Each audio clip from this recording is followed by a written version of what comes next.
जय हिंद प्यारे बच्चों, आप लोगों का बहुत बहुत स्वागत है मेरे इस यूट्यूब चैनल में जिसका नाम है क्वालिटी एजुकेशन फॉर ऑल।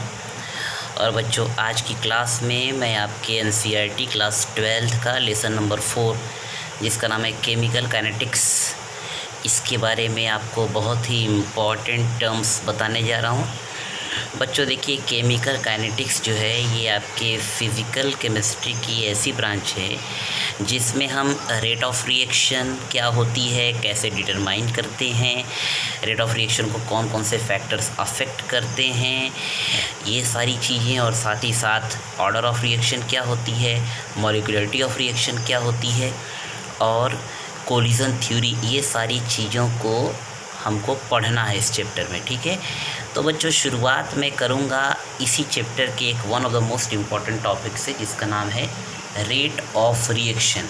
ठीक है बच्चों, तो पहले मैं इसकी साइंस वाली टर्मिनोलॉजी में न जाके आपको एक छोटा सा सिंपल सा एग्जांपल्स इसको आपको मैं को रिलेट कराने की कोशिश करता हूँ। जैसे बच्चों आप लोग एक क्वेश्चन बहुत आसानी से सॉल्व करते रहे होंगे कि speed is equal to distance upon time. ठीक है बच्चों, किसी भी ऑब्जेक्ट की स्पीड अगर आपको निकालनी है तो आप फॉर्मूला यूज़ करते हो डिस्टेंस अपॉन टाइम। ये जो रेट ऑफ रिएक्शन है यह भी काफ़ी हद तक उसी से मिलता जुलता है। अब आप कहेंगे यह क्या बात हुई? हाँ बच्चों, यह बात ऐसी ही है। तो चलिए शुरुआत करते हैं, हम ज़्यादा टाइम डिले करने से बेटर है।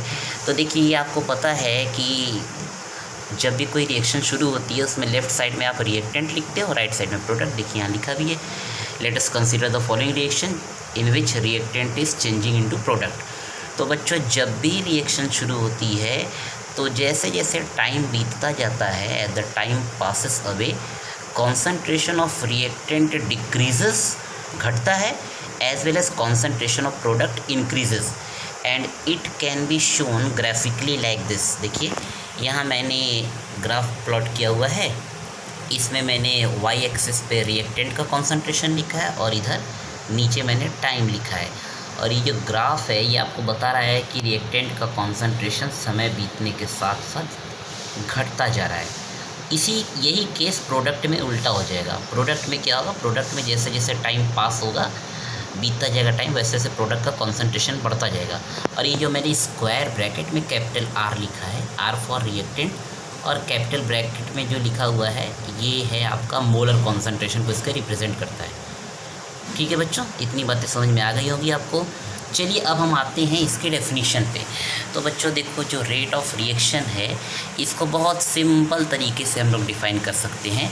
इसके लिए हम लोग टर्म यूज़ करते हैं change in concentration of reactant और प्रोडक्ट विद टाइम। यहाँ पे यह ध्यान रखना है आपको कि ये जो रेट ऑफ रिएक्शन है ये रिएक्टेंट और प्रोडक्ट दोनों के रिस्पेक्ट में है। ठीक है, अब अगर उसके बेसिस पे हम लोग इसका फॉर्मूला खुद से बनाने की कोशिश करें तो इसका फॉर्मूला बनता है रेट ऑफ रिएक्शन आर, इसका नोटेशन आर होता है, is equal to minus delta R by delta T is equal to plus delta P upon delta T.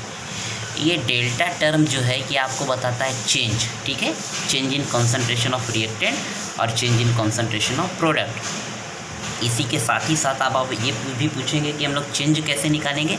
तो किसी भी चीज़ का जब चेंज निकालना होता है तो हम लोग फाइनल माइनस इनिशियल करते हैं। तो देखिए आप, जैसे मैंने यहाँ पे रिएक्टेंट के केस में लिखा है, माइनस साइन तो पहले बाहर हो ही गया, R2 माइनस R1 मतलब फाइनल रिएक्टेंट का कॉन्सेंट्रेशन और initial concentration upon T2 minus T1, या डेल्टा टी भी आप इसको लिख सकते हो। यही सारी चीज़ प्रोडक्ट के रिस्पेक्ट में भी हो जाएगी, प्लस आप लगा दोगे P2 minus P1 upon T2 minus T1।